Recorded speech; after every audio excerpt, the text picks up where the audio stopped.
Alors, le but de la leçon maintenant, c'est d'apprendre à mettre un nom au pluriel. Alors, vous connaissez déjà tous la règle générale. Lorsque je mets un nom au pluriel, il va prendre S ou bien dans certains cas, il va prendre X. Ça, c'est ce que vous connaissez déjà jusqu'à présent. Mais il y a des cas particuliers et c'est ce qu'on va apprendre aujourd'hui. Alors, je prends par exemple le mot valise. Valise, il n'est pas précédé d'un déterminant, mais je vois qu'il se termine par S, donc pour moi, c'est qu'il est au pluriel.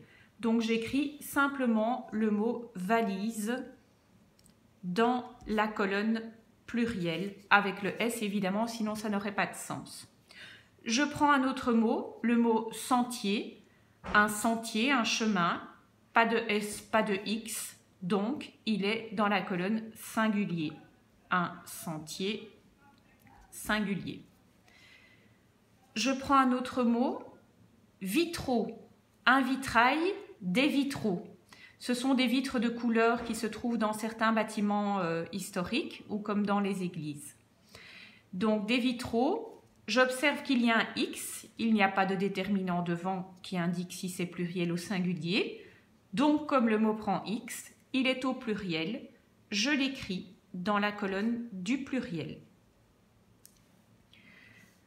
Ensuite, le mot cercle, il n'est pas précédé d'un déterminant, il se termine par E, donc il est singulier, pas de S, pas de X. La voix, alors ici le mot voix est précédé d'un déterminant, le mot la. Donc le la indique qu'il s'agit d'une seule voix, c'est donc du singulier. Pourtant, vous observez que voix se termine par X. C'est parce que le mot voix, qu'il soit au singulier ou au pluriel, je parle bien de la voix ou lorsqu'on parle, la voix, qu'il soit au singulier ou au pluriel, le mot voix prend X, c'est comme ça.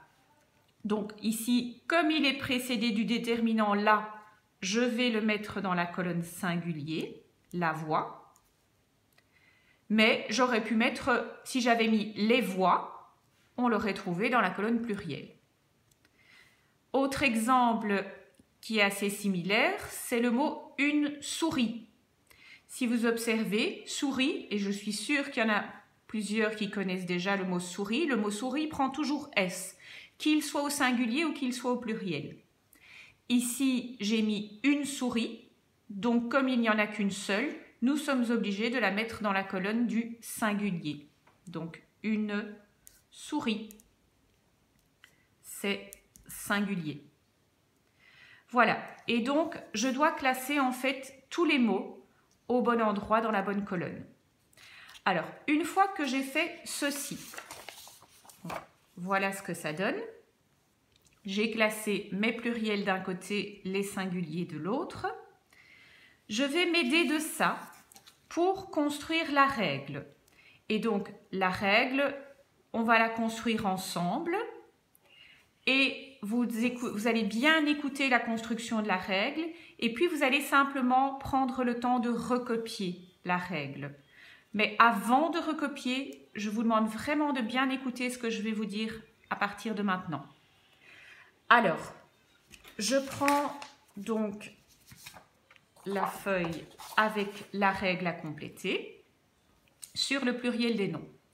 Donc, pour mettre un nom au pluriel, en général, la règle, c'est que j'ajoute la lettre S. Ça, vous connaissez la règle numéro 1. Quand je dis une valise, des valises, valise prend simplement S. Alors,